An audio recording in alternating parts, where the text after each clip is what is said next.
Ako po si Wilma Tiangco, dito po sa bansang Jeddah, Saudi Arabia, kaagapay ng serbisyong OFW. Serbisyong OFW. Narito na ang programang agapay ng mga Pilipinong manggagawa sa ibang bansa. Hatid ng FEBC Radio TV at ng Global Filipino Movement. Serbisyong OFW. Ang programang ito ay napapakinggan sa 1143 DZMR Santiago, Isabela, 1116 DXAS Zamboanga, 1233 DYVS Bacolod, Pinoy Connection, FEBC Radio TV YouTube channel, Signal Cable Channel 185 sa pakikipagtulungan ng GCTV at sa inyong himpilang 702 DZAS FEBC Radio TV, agapay ng sambayanan.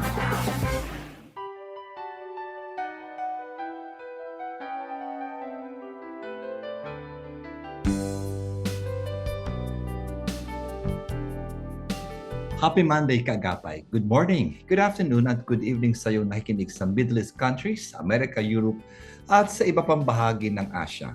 Ngayon ay November 27, 2023, ika-4 na Lunes ng buwan na ito.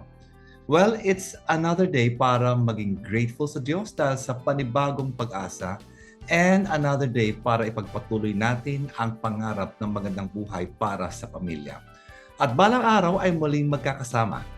Tayo po ay maglilingkod muli sa ating kababayang OFWs at kanilang mga pamilya. Samahan mo kami sa isang oras ng makabulang payo para sa mga overseas Filipino workers.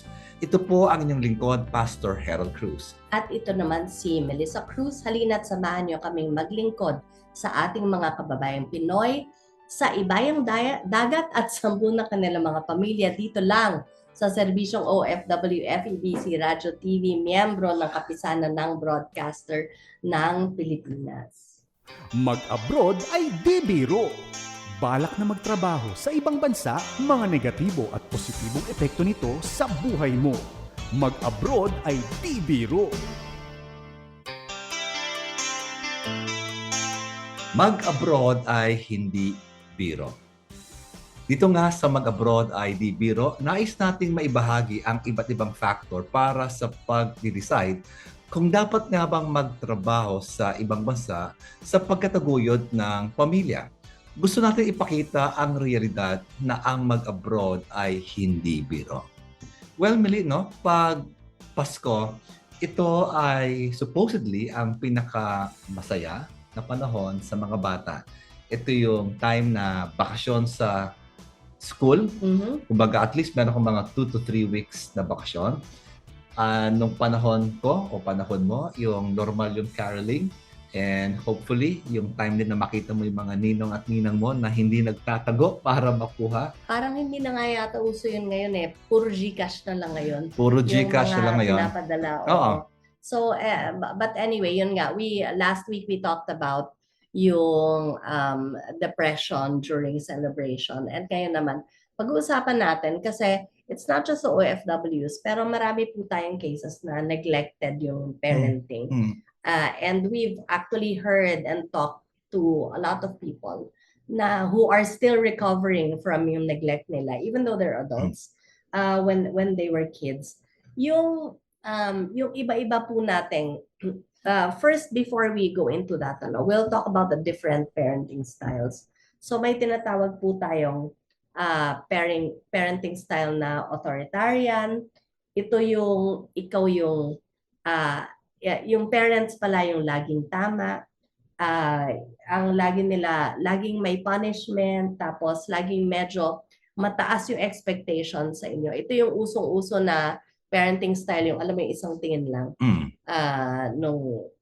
nung bata. Or ikaw dati, di ba? I-share mo na may pinapaupo ka pa sa ano. Hindi pa pinapaload. Sorry, pinapaload. Hindi na. pwedeng umupo sa munggo, no? O sa asin. Hindi siya masakit yun. Pero kung ikaw yung lumuhod sa munggo sa asin, medyo nakakatakot siya. Okay. Napakasakit na, no? Ito Mm. yung normal parenting, ano? Yung mga binabalot sa sako, yung mga pinapausukan, may extreme pa nga, no? Na ah, Totoo pinapa... kaya yun? Yung Ay, pinausukan siya. ito yung kwento niya eh. Anyway. So let's assume na lang na ano. Pero ito yung time na talagang normal yung pananakit na minsan hindi inaalaw yung bata na magkaroon ng normal na pagkabata at kung maglalaro siya, minsan pinapagalitan pa, sinasaktan pa at dapat laging nagtatrabaho sa buhay. So ito ay yung tatawag natin na authoritative na yung authoritarian pala na ang bata ay talagang yung kanyang galaw, ito ay very limited. And of course, it will also have a profound impact sa buhay ng isang bata. And of course, this can happen, no? Hindi lamang sa mga OFW families, pero Mm. sa pamilya na magkakasama dito sa Pilipinas. Oo. And ano ang normal na sinasabi ng authoritarian parent? It is dahil sinabi ko. Ah, So, anytime na you have a parent na sasabihin sa'yo na gawin mo yan dahil sinabi ko, that's already a sign of an authoritarian parent. Ngayon, the other extreme of that naman is yung permissive. Ano ibig sabihin nito? Wala tayong masyadong rules. In fact, parang bigay hilig. Now, I think coming from the 70s no authoritarian, a lot of the parents, yung mga anak ng mga authoritarian pinalaki, parang nag-swing yata sila, a lot of them, nag-swing to permissiveness. Not all, ha? So, ito, they avoid confrontation with their kids, walang rules at all. Tapos, very lenient. In fact, kasama na dito yung parang lagi nilang rescue yung kanilang mga anak, ano. And yung ano bang sinasabi nung permissive parent, ikaw ang boss. Kung anong gusto mo. Di ba? Kumbaga, makikita natin dito na yung sa permissive, bigay hilig nga. And siguro, yung intention ng magulang dito is a lot of nurture, a lot of caring. Pero halos walang control. And it can also happen sa mga pamilyang OFWs dahil sila ay wala, o si nanay wala, si tatay wala. So, para bang babawi na lang na ibibigay kung ano ang gusto. Kahit naman kailangan ng bagong cellphone o bagong rubber shoes, bigay hilig, just to compensate. Or maybe ayaw mong masaktan yung anak mo, ayaw mo magtampo yung anak mo, ibibigay mo na lang yung gusto. And parang makikita natin to yung mga nagka-tantrums na mga bata. At minsan may mga teenagers nagka-tantrums. Sadly, may mga adults ka nagka-tantrums para lang makuha yung gusto nila. So pag binibigay, we're actually rewarding a negative behavior dahil pag nagwala, ibibigay natin. And the more difficult it is to unlearn, no? 'Di ba? Napag-usapan natin in the past na pag ang isang bata ay ipinanganak, yung kanilang fear, 'di ba? Yung fear nila dalawa lang. It's the fear of loud noises and the fear of falling, no? And maging sa mga ugali nila, yung mga negative behaviors, ito rin po ay nalelearn, no? And it should be unlearned as soon as possible. And I hope that God will give us and guidance para mapangalagaan natin ang ating pamilya kahit tayo ay malayo sa kanila. Okay, very well said. And so we talked about yung authoritarian type of parenting, tapos sunod naman yung permissive. So may nag-question sa amin before nagsa-seminar kami. Kung yung tatay authoritarian, tapos yung nanay permissive, ibig sabihin ba nun na kasi merong ideal kind of parenting. It's called the authoritative. Very different from authoritarian. So hindi po. Ang sagot po doon ay hindi. Yung kung one parent is one style and the other parent is one style, nababalance pa nila each other out.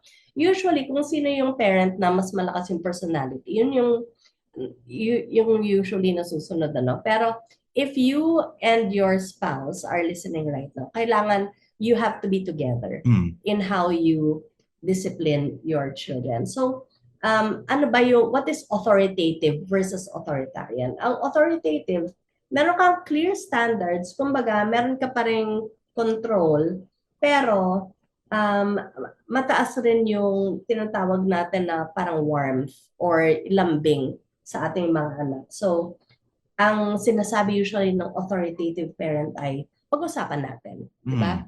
So kung may request yung mga anak, sasabihin, hindi agad yes, hindi agad no, pero pag-usapan natin, di ba? Yeah, totoo yun, Millie, ano? And I think, no, ito dapat yung maging goal. Meron tayong, na nakikita mga ehemplo na porket nag-abroad si nanay o si tatay, yung ang nagiging magulang na lang, uninvolved na, yung mga umalis, no?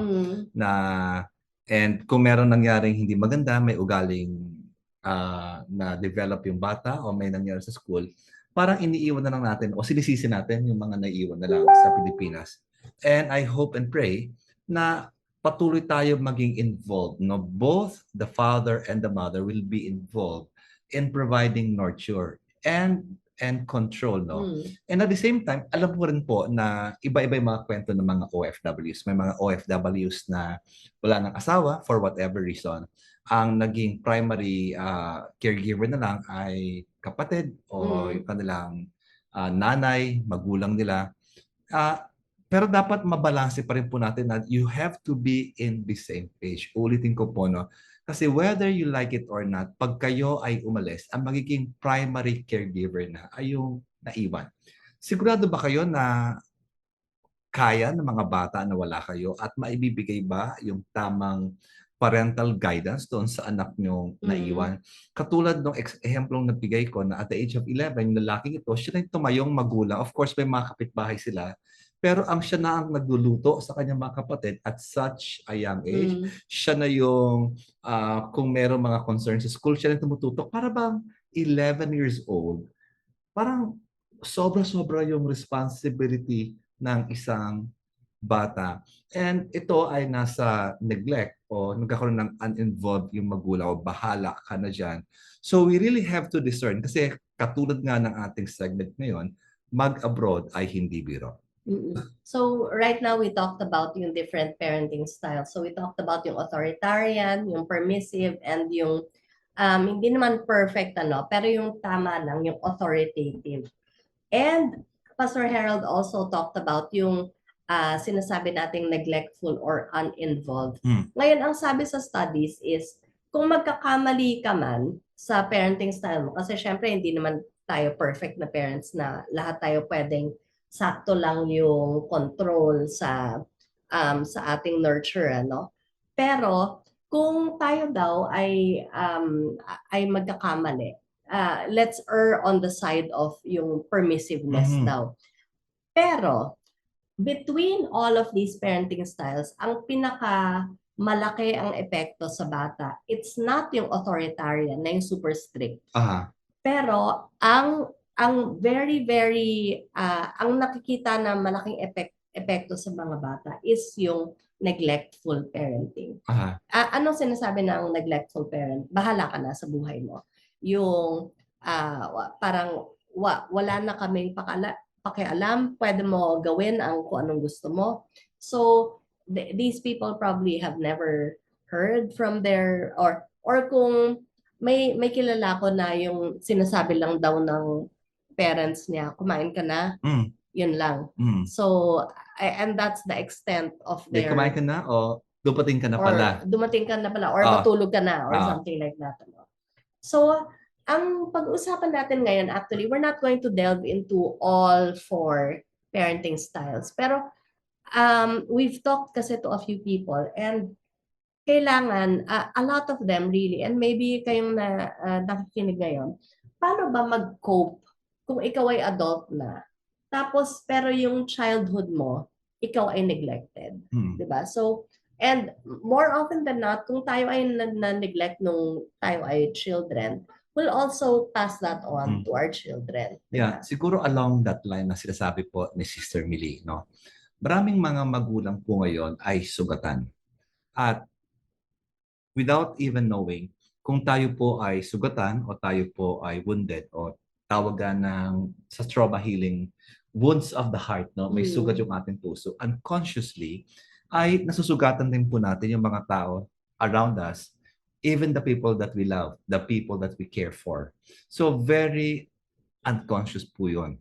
So sa akin nga, ako po ay very involved din sa premarital counseling na sa akin, mas maganda yung premarital counseling way siguro 6 months at least, no, minimum before the wedding. Kasi to see, may mga unresolved issues pa ba yung mga tao. Dahil ko ito ay unresolved issues, ito po ay lalabas din sa kanilang married life. At maraming tao po ngayon ay minsan umaalis nga, nag-abroad.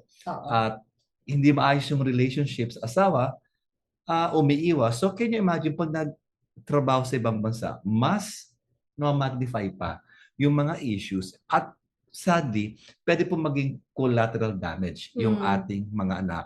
At meron ng isang programa, yung reparenting the child from within, no?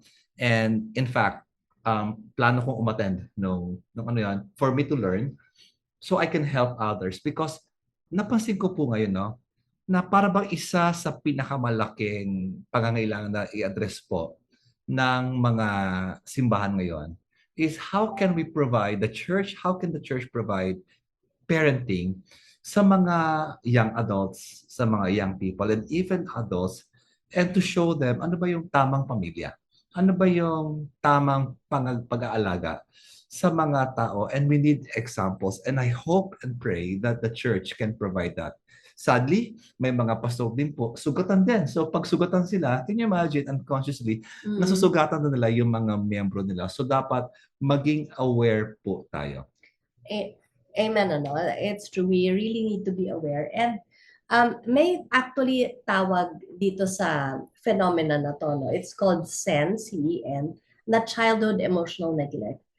And this happens when your parents, nung ikaw ay maliit pa, hindi sila naka-respond sa'yo to your emotions when you were growing up. So, ang nangyayari sa mga taong ganito, or for those that have been neglected, they actually automatically block off their feelings as a child. Kasi yung message sa bahay is, walang feelings ang allowed dito. So, parang yun yung sinasabi. So, ang nangyayari, you don't know na there's something wrong with blocking off your feelings. So, lagi mo binablock off your feelings. And paminsan, hindi mo alam na may problema ka, no? Sometimes it's hard to see that you have a problem.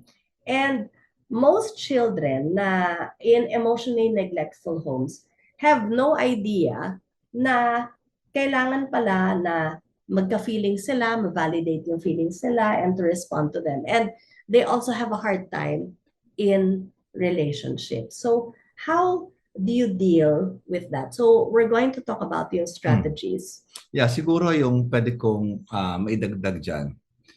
Unconsciously, we don't allow our kids to be human. We don't even allow ourselves to be human. Kung may disappointment, merong mga challenges, parang ayaw natin i-feel yun, parang as a way of protecting ourselves. And it can also happen sa mga simbahan, sa mga iglesia, that we always celebrate yung mga victories, and yet we don't actually embrace the reality. There are pain, there are suffering. And if we will look at the example of the Lord Jesus Christ, He showed to us what it is how to be fully human. At minsan, ginagawa nating ehemplo dahil tao lang ako, no? Parang mali yatang ehemplo kung ano yung pagiging tao. But Jesus showed us how it is to be fully human, no? He can celebrate. He's very, very attractive to children. He's very attractive to sinners. Nagalit din siya. There's so much compassion. So, the different expressions of emotions, ito ay makikita natin, and we have to embrace na kung tayo ay hindi naging maganda ang ating background, tanggapin natin, and with the acceptance, let's learn from it, and even see ano ba yung gift ng dinaanan nating hindi maganda, hindi lang yung ano yung naging negative impact sa atin, pero i-embrace natin kung ano ba ang naidagdag dito sa atin, at how can the Lord use all this for our own growth and our own development. Amen. So if you are a listener right now and you realize na siguro parang neglected ako nung bata ako, no? Nung bata ako. So actually you already mentioned yung ating very first strategy, which is to acknowledge na emotional neglect happened to you. when you were growing up, and to acknowledge kung paano ka ba naapektahan dito. So, isipin mo, yung parents ko ba hindi pa nagre-respond sa emotions ko dati? Lagi lang ba silang parang, yun nga, kumain ka na ba? Natulog ka na? Ganyan. So, yung emotional neglect ba sa'yo? Was it passive lang? Kasi merong emotional neglect rin na parang medyo mean-spirited. Ibig sabihin parang they made you feel bad about yourself. So, understanding yung kind of neglect that you have had also is helpful. So, that's one of the strategies. And when we come back after our break, we're going to talk about more strategies in dealing with your issues, mas lalo na if you're coming off from a neglected child. Nagbabalik ang serbisyong OFW dito lang sa 702 DCS Radio TV. Patuloy nga tayo nagbibigay ng tulong sa mga OFW at sa mga nagbabalak pa lamang na maging OFW. And salamat sa pakikinig sa amin sa live broadcast na ito. Kaunting announcement lamang po. So kaagapay, 75 years na tayo nagbabahagi ng mabuting balita at nag-uumapaw na pag-asa mula sa Panginoon. Para sa kaalaman din kung ikaw ay bagong taga-pakinig, ang Far East Broadcasting Company Philippines po ay non-profit, non-commercial organization. Pero dahil sa biyaya ng Panginoon, tayo po ay nagpapatuloy. Sa tulong po ng Panginoon at ng inyong suporta, 75 years na po nating naibabahagi ang mga tamang impormasyon at mabuting balita ni Kristo. Mahalagang elemento ng broadcast ang transmitter. At ito ay tumatakbo na sa loob ng 25 years at sa ngayon, kailangan na itong palitan para sa mas marami ang makapakinig ng mabuting balita. Kaagapay, samahan mo kaming suportahan ng ating transmitter project, Transmitting Signal, Transforming Lives. Ipaalam na ang inyong donasyon at para sa transmitter project ng 702 DZS sa pamamagitan ng pag-message sa Facebook page ng 702 DZS FEBC Radio o mag-text o tumawag sa 0916-296-6620. So, we would like to challenge you to support this work para po lalo pang mapaabot ang mabuting balita ng gagaling sa ating Panginoon. So, Belino, sa mga tao na ngayon lamang nag-join sa atin ngayon, tayo ay magkaroon ng konting review para medyo makasabay naman sila. Dahil ito ay napakahalagang diskusyon na in order for us to understand others, to help others, especially our own family, dapat makita natin ano ba yung ating issue. Ano ba yung mga dinadaanan natin. Kasi minsan, tingin natin ang daming problema ng mga tao when all the while, baka mas malaki pala yung problema natin and we have to address all those.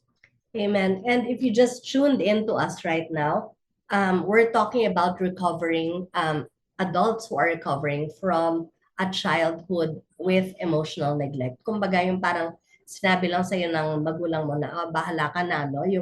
And I remember, so everyone has a mix of many parenting styles, pero I remember you were telling me before na ikaw ay nabangga ka yata ng jeep or something na hindi alam ng parents mo, no, kung anong nangyari sa'yo.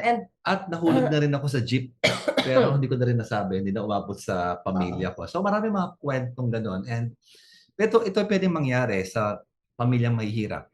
Ito po ay pwedeng mangyari sa pamilyang mas komportable ang buhay. At ito rin po ay pwedeng mangyari sa pamilya ng mga OFWs. That's true. And pero pwede po kasi tayo magkaroon ng healthy habits of people who actually recover from emotional neglect. So ano ba? Ang una is, dapat po natin i-notice ang ating own feelings. Ito yung weakness ng mga people who grow up with emotional neglect. So kasi, bakit nangyayari to? Kasi usually we grow up in an emotion-free zone. So kumbaga hindi tayo nagpapansinan, alam mo yon so ang kinailangan mo growing up was i-wall off yung feelings mo para makakope dito sa environment na to, no? So in a way, parang na-train ka na i-ignore yung feelings mo. Siguro pwede siya maging yung parang coping mechanism mo na para hindi ka masyado maapektuhan. And for you to be able to function, sometimes you have to block off. Pero ang nagiging problema, kung siya ay hindi temporary na na pagtulong sa sarili mo at ito ang naging default mo na always blocking off your emotion. Can you imagine if you have a friend pero hindi yan talagang na-open yung kanyang damdamin, magkakaproblema yung friendship na yon. Ikaw ay maging isang leader of an organization, especially a church, pero hindi ka masyadong vulnerable. It can also affect yung effectivity mo sa mag-asawa, no? Yung hindi mo kayang ma-open up yung buhay mo. It can also add sa mga anak po, no? The people that you value. So napakahalaga po na magkaroon ng new normal, magkaroon po ng change sa ating buhay para we can really grow and experience, no? Kung ano ba ang malalim na uri ng relasyon. Actually, itong noticing our own feelings, this is actually the foundation daw of your recovery from a childhood that was filled with neglect. But aside from that, kasi growing up, if you were neglected, yun nga, you were taught somehow not to listen to your feelings. So the first thing you need to do is to feel. Yung parang allow yourself na magkaroon ng feeling. So kung ikaw yung tao na sinasabi ng mga ibang tao around you na parang manhid ka, yung you parang look back na siguro nung childhood mo, hindi ka rin inallow to have feelings. And the second, one other habit that we can have is to listen to yourself. Kasi when you're taught to ignore your inner experience, parang nadadala mo to later on. And sometimes, if you're neglected, you automatically rely on other people's opinions. Alam mo yun, yung leader ka na, pero sinisik out mo pa rin yung opinions, advice of the people around you. While this may be good, pero if you rely too often on it, that could also be a sign na you had a childhood of neglect. So you have to cultivate the habit of listening to yourself. Kunyari, feeling mo mali, pero sinasabi ng people around you na tama. Sorry. So you have to learn to listen to yourself. And sometimes yung pag tayo po ay we're not able to listen to our feelings and we allow people to dictate. Para bang we give people around us too much power on how we are to live our lives. We give people too much power for our happiness or unhappiness. And when all the while, kung sila po ay mga tao who can give us good opinion, ito po yung malaking bonus. Napakahalaga na deep inside ourselves, alam po natin talaga we have a sense of rightness na ma-feel natin, ito yung tama. And of course, we have to be guided by the Word of God. We have to be guided by the Holy Spirit para malaman natin on how to navigate yung ating growth as a person.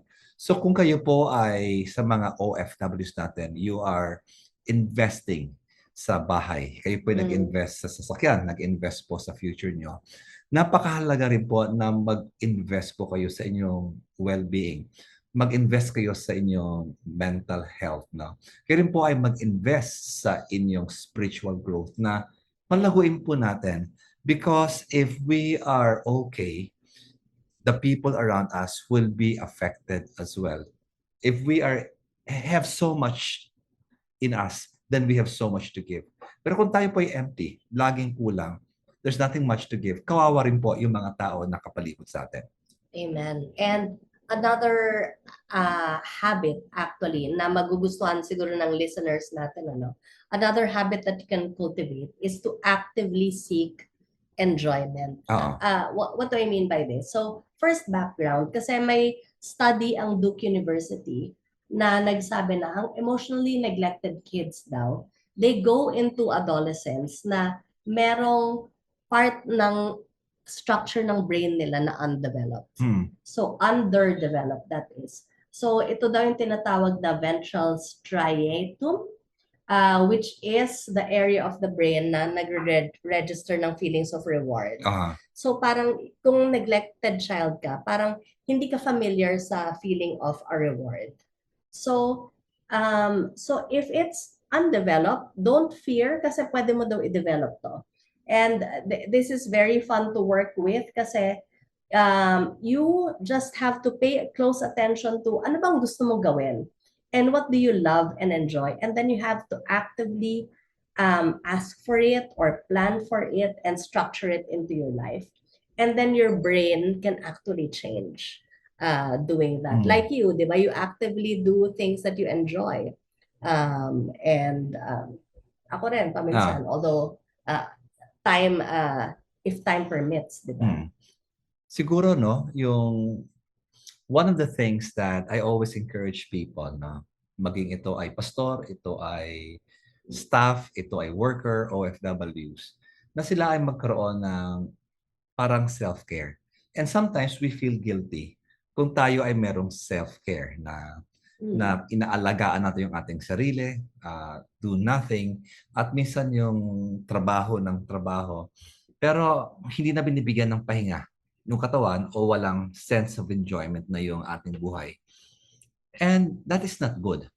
Na dapat we should be able, let's work hard and also let's also have fun na talagang in a way na we will totally enjoy.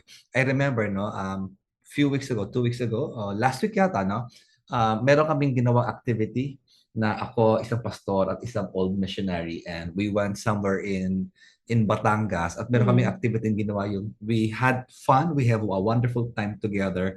At talagang, can you imagine, no, in our old age, I'm 57, isang kasama ko 59 o 60 na ata, isang kasama ko nasa 70s na.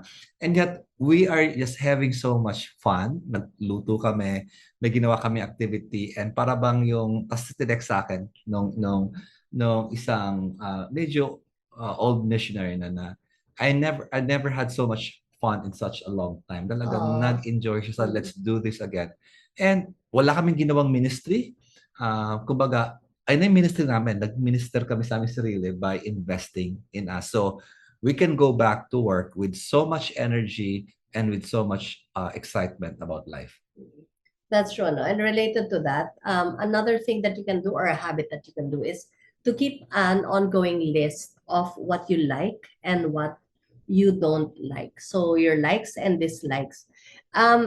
Merong book na on happiness na it's about this lady na who just kept a journal of the things that made her happy during the day. So ito i-expand natin, both likes and dislikes. And she found na yung level of happiness niya, let's say buying from ukay-ukay versus buying somewhere else was just the same. So as she kept that list going, so she started to do daily things na she actually liked. And I think there are simple things that we can actually do. Ako, I really enjoy taking a walk dito sa baba namin dahil mapuno po dito sa isang part ng lugar namin. And I really love to look at the trees. And I just really praise God for this gift that He has given us dito sa place. So I also try to do that on a daily basis. I know of a young man. Ang pinaka-therapy na lang niya, yung seeing the sunset, no? Malungkot siya pag hindi niya nakita yung sunset. Okay. So sa kanya, he will always make it a point na at the end of the day, he will look at the sky and simply enjoy yung paggaba ng araw. Sa kanya, it is very therapeutic. May kilala naman ako, ang style naman niya, he will invest na she will go into small trips lang, kahit alone, no? Pag overnight daw, kasama niya asawa niya, pero bisan she will go to a place, she will just rest and enjoy. Sabi niya, it is my way of bringing sanity sa kanyang buhay. Sa mga OFWs, no, maraming mga lugar na may mga parks na magaganda, no? During day off, so maganda, they can do that. Or maybe may mga tayo na sila ay hindi masyado nakalabas ng bahay. Maybe there's a time or there's a corner dyan sa inyong area na kayo po ay pwede magkaroon ng inyong sacred time that you can enjoy. Find a hobby, learn something. May mga tao na they enjoy learning. They do research. At ngayon, in doing research, yung para bang in your laptop, in your cell phone, there are so many things that you can do. And there are people that they find so much joy in learning. Ikaw, in your case, you love reading, mahilig kang mag-knit, marami kang mga ginagawa. And kunin niyo po kung ano ang tingin niyo na ito po ay nagbibigay ng life sa inyo, ng flame sa buhay niyo, in order for you to be able to maximize the kind of life. I remember, no, yung sinabi sa John 10, and he came that we might have life and live it to the full, na ang ibig sabihin po nito ay yung buhay po dito is a sense of awe, a wonderful life. Ito po yung life na each day you're able to see the goodness of God. There's a sense of purpose. And sometimes you will only see that when you learn to slow down and begin to enjoy your life, the life that God has given you. At minsan sa gitna ng problema, we allow those to dictate yung ating kasayahan. Na we allow those things to complicate yung ating buhay, but all the while, even the little things, no, it can give you so much joy. Look at the small wins in each day, the blessings in each day, and you will begin that your day is not that bad after all. Amen. And siguro, one last tip na lang for people who have experienced emotional neglect as a child. So develop and practice compassion for yourself. So if you notice that you are kinder to others, a lot of people are like this, as a person who grew up with emotional neglect, you might find na you are kinder to others than you are to yourself. Kumbaga yung self-talk natin medyo yung bakit mo ba ginawa yan? Ito sa pag kinakausap natin yung sarili natin. So try to accept that you are a human being, and if possible, it's very, very powerful to actually forgive yourself and to have compassion na yourself. And you have the same rights that you allow everyone else, and you also make mistakes. So when you practice self-compassion, you will build your self-love for yourself. Yeah. And I think, no, yung self-care ay isang bahagi po ito, at mahalagang bahagi po nito ay yung self-compassion. No? And normally kasi yung ating understanding ng compassion is entering the pain of another person. Na calm is to be with, passion is the suffering of the person. And sometimes we find it difficult to enter our own world and be compassionate to ourselves. May isang taong lumapit sa akin, Pastor, bakit ganon? Mas madali kong maintindihan yung ibang tao kaysa maintindihan ko yung aking sarili. So para bang medyo kakaiba yata to na mas magaling ka na ikaw ay tumulong, umunawa ng ibang tao, pero hindi mo maunawaan ang iyong sarili. When all the while, it should be the other way around. Mas pwede mong maunawaan ang ibang tao pag naunawaan mo ang ating sarili. And that is important. No? So na-mention mo yung self-compassion. And let me add din, no? Isa sa mga bagay din na dapat natin malaman is self-management. No? Yung self-management is a way of knowing ano ba yung ating kaya. Na some of us can be perfectionist. At kadalasan, yung issue of being perfectionist, no, ito ay bunga na we are growing up na para bang we are never good enough. No? So we always try to prove that we are good enough, that we are worthy to be loved, worthy to be appreciated, or maybe hindi tayo favorite. Dahil for whatever reason, mas magaling si ate, si kuya, mas gwapo si ate, o mas itsure. Alam mo yun, we always have to prove ourselves. At tayo ay para bang binababa yung ating sarili. So there is always that need na improve natin yung ating sarili. So it is very crucial na ma-manage natin na yung best po natin ay iba-iba for each season of our lives. Amen. And we'd like to encourage all of you na if we grew up with emotional neglect, if you are one of these people, that there is still a God that has seen everything that you have gone through, and that He can also heal all of that hurt that you had as a child. Yeah. I always remember the passage that I really, really love, yung Psalm 46:10, which says, Be still and know that I am God. I will be exalted amongst the nation. I will be exalted amongst the earth. Sa gitna po ng mga dinadaanan natin, let's allow God to prove Himself to be God. Allow Him to show to us na siya ay merong plano sa ating buhay. And ang Diyos po ay merong unique na purpose para sa ating buhay na anuman dinaanan nyo, na gusto nyong kalimutan ang naging experiences nyo, ano may mga pagkakamali natin sa ating asawa, sa ating mga anak, sa ating sarili, and the people around us, that God is able to give us a new beginning. That God is able to give us a new purpose. At anumang edad natin, no, merong present sa isang simbahan where we went to na isang tao siya ay nakulong ng 23 years. Tumanda na ata siya sa kulungan. Pero God was able to use that now. She is ministering doon sa jail mismo na kung saan siya ay nanggaling. And God is truly amazing. So siguro po sa story ng ating buhay, gawin po natin na ito ay istorya ng kabutihan ng ating Panginoon. Well, at this point in time, tayo po ay dumako sa panahon ng panalangin. Amang Diyos, maraming salamat dahil ikaw ay napakabuti. Panginoon, iba-iba po ang mga dinadaanan ng aming mga OFWs. Merong mga may tagumpay and we rejoice with them. Panginoon, merong time of celebration. Umuwi sa Pilipinas, sila po ay nagkasama-sama and we rejoice with them. Meron din pong mga dinadaan ng problema. Magkakahiwalay ngayon ng pamilya. Lord, I pray that you will be the God of all comfort and show to them, Lord, your grace, your love, and your mercy.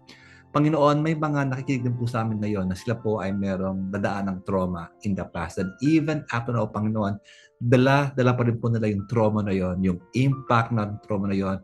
It has affected, Lord, how they think, Lord, how they feel, and it has affected, Lord, how, Lord, they behave. Lord, I pray that you will grant, Lord, our people a new beginning and allow your healing mercy, Lord, to overwhelm their lives, Lord. To many, it will not be an easy journey, but Lord, even though how difficult the journey may be, we know that you are with us in that journey of ours. Panginoon, maraming salamat. Itong aming samantalangin sa pangalan ni Jesus. Amen at Amen.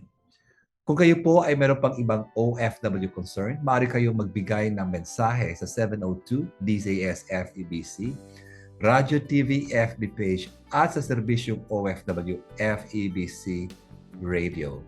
Magkakarinigan po muli tayo bukas sa radyo, online at dito sa cable channel 185 sa Signal. Ito'y sa pagkikipagtulungan ng GCTV para sa isa na namang edisyon ng serbisyong OFW. Kasama pa rin ang inyong mga lingkod, ito po si Pastor Harold Cruz. Maraming salamat sa inyong pagsama sa amin. Ako po si Melissa Cruz. Pagpalain ng Diyos ang ating mga OFWs at kanilang mga pamilya. God bless! God bless!